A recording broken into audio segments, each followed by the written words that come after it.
धरती से चांद की दूरी लगभग 3,84,400 किलोमीटर है। पृथ्वी से चांद तक पहुंचने में सबसे कम समय 4 दिन अमेरिका को लगा है। वहीं अगर हम चंद्रयान के रास्ते से चांद पर जाते हैं तो लगभग 40 दिन का समय लगेगा। अगर यह मानकर चले कि हम अमेरिकी स्पेसक्राफ्ट में बैठकर चांद पर जा रहे हैं तो हमें वहां पहुंचने में 4 दिन का समय लगेगा। 4 दिन बाद हम चांद की जमीन पर होंगे। चांद की जमीन पर उतरने के बाद जो हमें सबसे पहले दिखेगा वो है चांद की जमीन। आपको चांद की जमीन उबड़ खाबड़ नजर आएगी।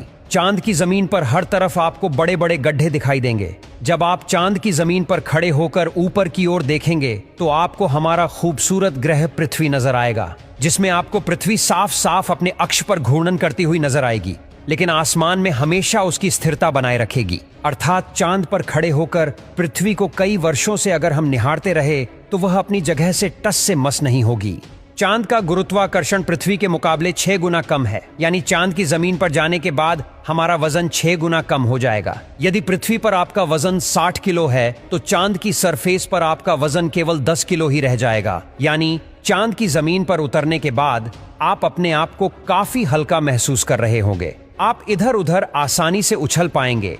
इसी कारण नील आर्मस्ट्रांग जब चांद पर चल रहे थे तब उछल उछल कर चल रहे थे, क्योंकि चांद पर पृथ्वी की तरह चल पाना संभव नहीं है। चांद की सतह पर नील आर्मस्ट्रांग और उनके साथियों के कदमों के निशान आज भी मौजूद है, क्योंकि वहां पर हवा न होने की वजह से वह निशान मिटा नहीं है। फिर थोड़ा चलने के बाद जब आप चांद पर इधर उधर देखोगे तो आपको बहुत सारा कचरा पेपर, बहुत सारे क्षतिग्रस्त सैटेलाइट और बैग्जा मिलेंगे। ये सारा कचरा हम इंसान ने ही फैलाया है। ये कचरा इतना ज्यादा है कि 5 ट्रक भर सकते हैं। चांद पर कचरा और ये पेपर अंतरिक्ष यात्रियों ने फेंके थे, जिसमें उनकी मानव मूत्र और उल्टियां है। अब आप चांद की जमीन पर खड़े हैं तो आपको सबसे ज्यादा खतरा आसमानी मौत का है। चांद का गुरुत्वाकर्षण कम होने की वजह से इसके पास कोई भी वायुमंडल मौजूद नहीं है।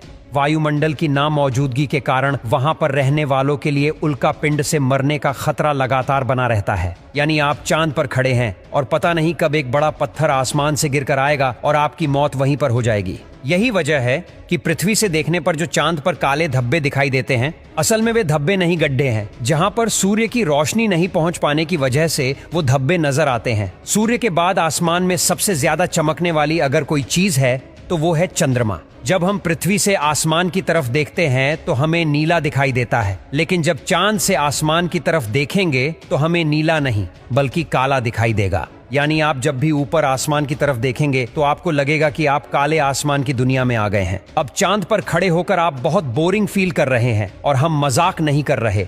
अमेरिकी अंतरिक्ष एजेंसी नासा ने वर्ल्ड रिकॉर्ड